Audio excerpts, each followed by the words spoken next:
Assalamualaikum warahmatullahi wabarakatuh. Perkenalkan, nama saya Alexander Dwi Hidayatullah dengan NIM 201510801045. Di sini saya akan menjelaskan perbanyakan tanaman secara vegetatif.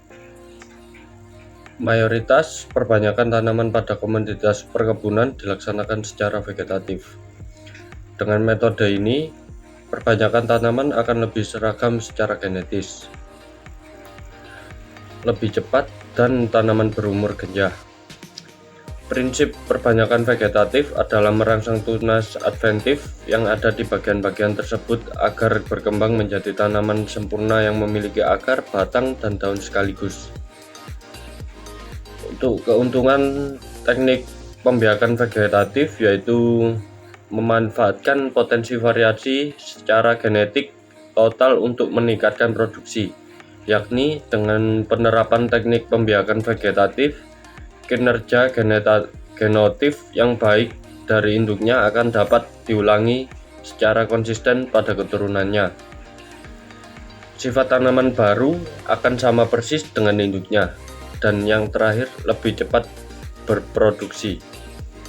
Untuk kerugiannya, tanaman yang berasal dari stek ataupun mencangkok umumnya mempunyai sistem perakaran yang kurang kuat. Yang kedua, perkembangbiakan secara vegetatif dapat menghasilkan sedikit keturunan. Dan yang terakhir, bila tanaman hasil reproduksi vegetatif dipotong ranting-rantingnya, maka dapat menyebabkan menurun pertumbuhannya. Metode dalam perkembangan vegetatif yaitu yang pertama, stek. Perbanyakan melalui stek dapat menggunakan sebagian batang, akar, atau daun untuk ditumbuhkan menjadi tanaman baru.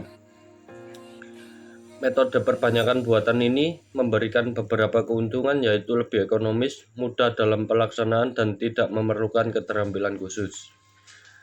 Keberhasilan stek dipengaruhi salah satunya oleh jenis tanaman. Tanaman yang mudah berakar, keberhasilan akan lebih besar dibandingkan dengan tanaman yang sulit berakar. Keberhasilan dapat ditandai dengan adanya regenerasi akan akar dan pucuk pada bahan stek. Untuk stek batang, bahan dan alat yang dibutuhkan yaitu yang pertama, bagian batang tanaman kopi atau tebu, yang kedua pisau atau gunting stek, yang ketiga polybag, keempat tanah, kelima pasir, untuk yang keenam pupuk kandang atau sekam, yang ketujuh hormon tumbuh yaitu rutun F. Untuk pelaksanaannya, yang pertama persiapan bahan tanaman. Pilih tanaman induk yang sudah cukup tua dan sehat, dan potong miring bagian bawah stek untuk memperluas daerah perakaran. Yang kedua, tanah, pasir, dan pupuk kandang atau kompos atau sekam. Untuk komposisinya 1:1:1. Media yang telah tercampur dimasukkan ke dalam polybag yang telah disediakan. Untuk yang ketiga, penanaman. Sebelum penanaman, bahan stek direndam dalam hormon perangsang pertumbuhan akar sesuai dosis anjuran. Bahan stek ditanam dengan arah mata ke atas, agak miring, dan kedalaman sekitar 8-12 cm. Untuk yang keempat, pemeliharaan. Media disiram sampai kapasitas lapang.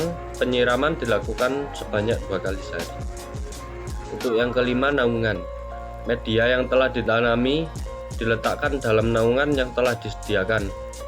Naungan dapat dibuka saat tanaman berumur 30 hari setelah tanam dengan cara melubangi plastik naungan sedikit demi sedikit terlebih dahulu sebelum akhirnya naungan dibuka secara keseluruhan. Perkembangan secara vegetatif yang kedua yaitu penyambungan atau grafting. Grafting adalah penyambungan dua jaringan tanaman hidup sedemikian rupa sehingga keduanya bergabung dan tumbuh serta berkembang sebagai satu tanaman gabungan. Perbanyakan secara grafting biasanya dipilih dengan pertimbangan untuk memperbanyak tanaman yang tidak bisa atau sukar diperbanyak dengan cara vegetatif lainnya, tetapi mudah dilakukan dengan penyambungan, misalnya pada kopi dan kakao. Kemiringan potongan kurang lebih 45 derajat untuk diameter batang atau harus sesuai dengan diameter batang bawah. Kedua sambungan itu diikat dengan kuat, diusahakan agar tidak terjadi infeksi. Buah yang dihasilkannya akan sama dengan buah yang dihasilkan pohon asalnya. Untuk bahan dan alatnya, batang bawah tanaman dan entresnya. Yang kedua pisau, yang ketiga polybag, yang keempat tanah, yang kelima pasir, dan yang terakhir pupuk kandang atau sekam atau kompos.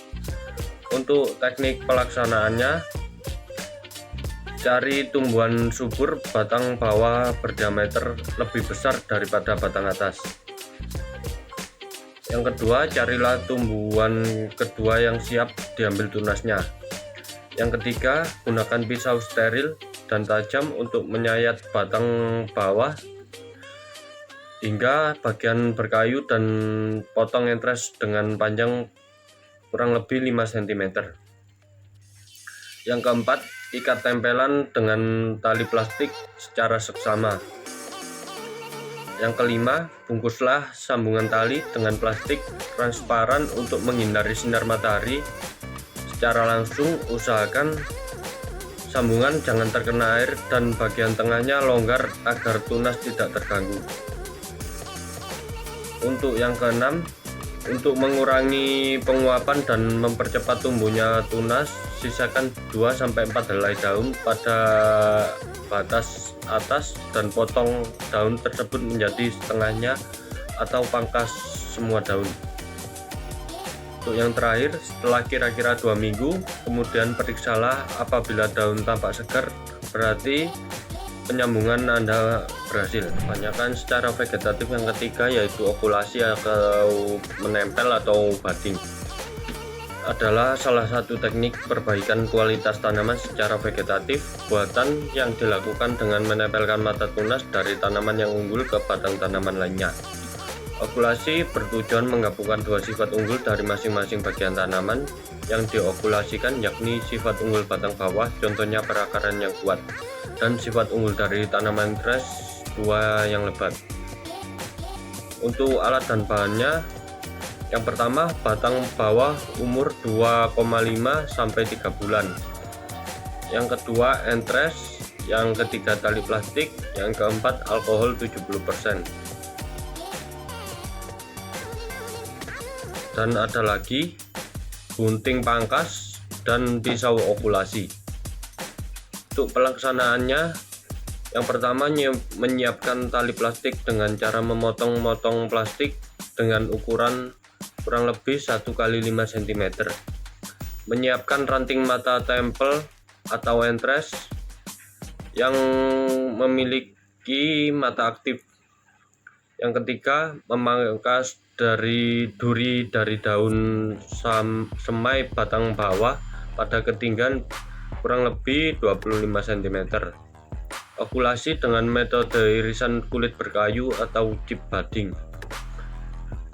Mengoles pisau dengan kapas yang telah dicelup dengan alkohol 70%. Selanjutnya, mengikat dengan tali plastik yang telah disediakan dari bawah ke atas.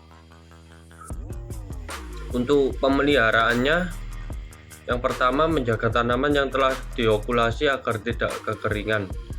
Yang kedua, pengendalian hama dan penyakit dengan pestisida terpilih setiap 2 minggu bila diperlukan. Yang ketiga, membuka tali okulasi pada hari ke-21. Yang keempat, memangkas batang 1 cm di atas bidang okulasi. Yang kelima, membuang setiap tunas liar yang tumbuh pada batang bawah dan hanya disisihkan tunas okulasi saja. Dan yang terakhir, pemupukan batang semai dengan menggunakan pupuk organik setiap 2 minggu sekali. Tanyakan secara vegetatif yang keempat yaitu cangkok.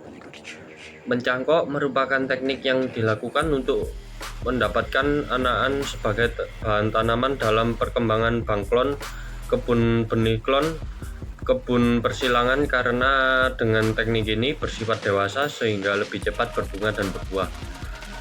Dengan cara ini, kualitas tanaman seperti buahnya akan terjaga sama seperti induknya. Tanaman hasil cangkok akan tumbuh tidak terlalu tinggi dan tidak akan mempunyai akar tunggang. Tanaman yang dapat dicangkok adalah tanaman buah berkayu keras atau berkambium. Contohnya yaitu mangga, jambu, jambu air, jeruk, dan lain-lain. Alat-alat yang diperlukan untuk mencangkok: yang pertama, pisau yang kuat dan tajam. Yang kedua, serabut kelapa atau plastik kresek. Yang ketiga, tali atau karet ban dalam bekas. Yang keempat, paku panjang 10 cm.